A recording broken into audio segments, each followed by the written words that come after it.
So, other question was navigation. So basically, I have 4 tools. Map, that's binoculars, but those are a little bit special. They've got a compass in them, so that's gonna sighting compass, and you can.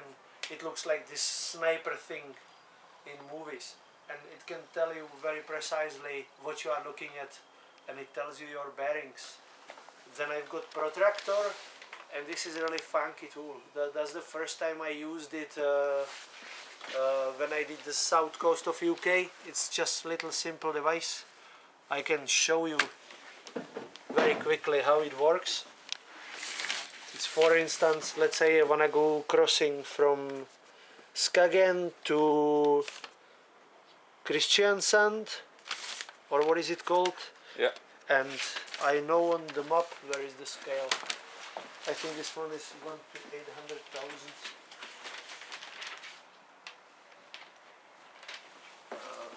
Yeah, you can stop it for a while, I think.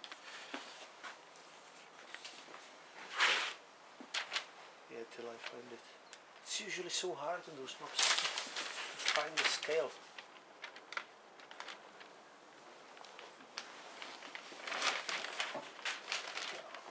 I know this is 100k. So yeah. Are we on or? Yeah, we are. Yeah, okay.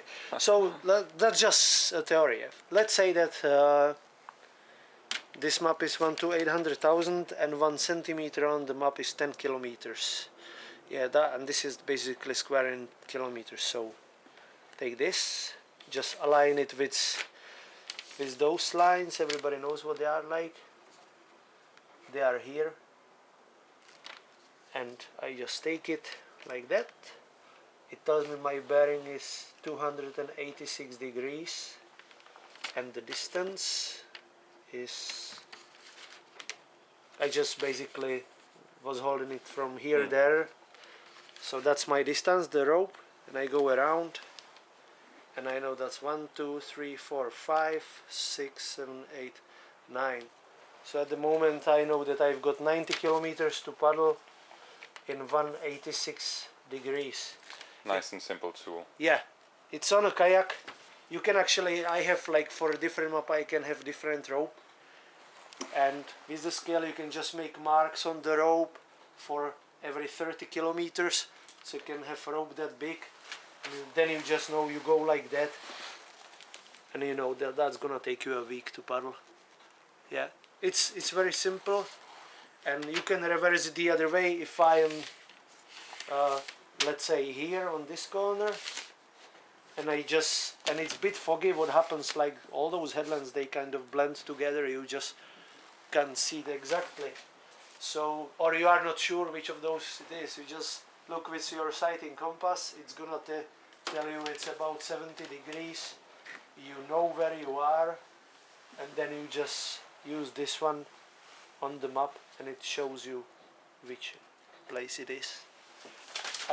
For this big trip I'm usually using big maps. It's 1 to 800,000, because if you were supposed to have high detail maps, you just don't.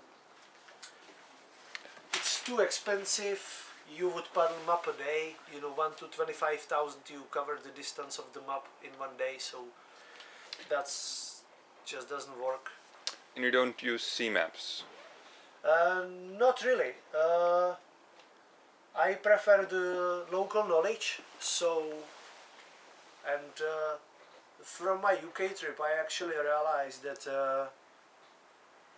the sea maps, they are made for bigger boats, farther offshore, and what's close to the shore, the detail is not there. You can get some idea, but the nastiest places I went through, they were not actually in any sea map or even in the kayak guides.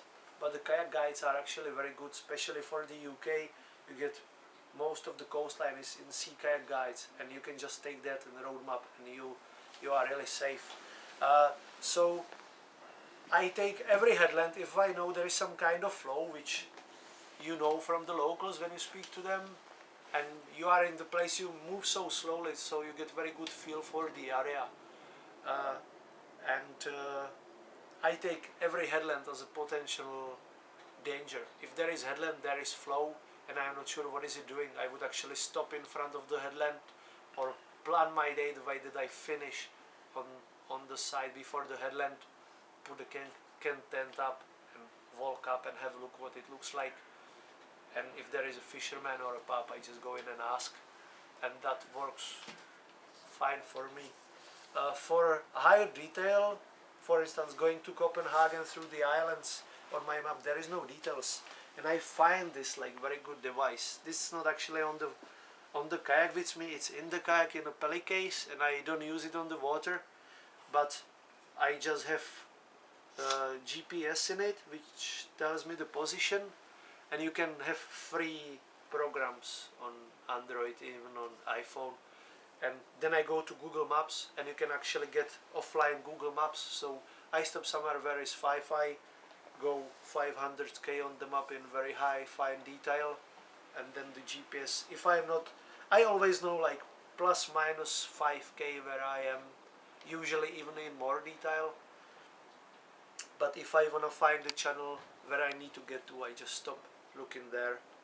You can measure distance with it. It's very funky tool, and it's for free too, you know. So Yeah, that's so it's my basically just a smartphone with built-in GPS. And yeah, that's it. yeah.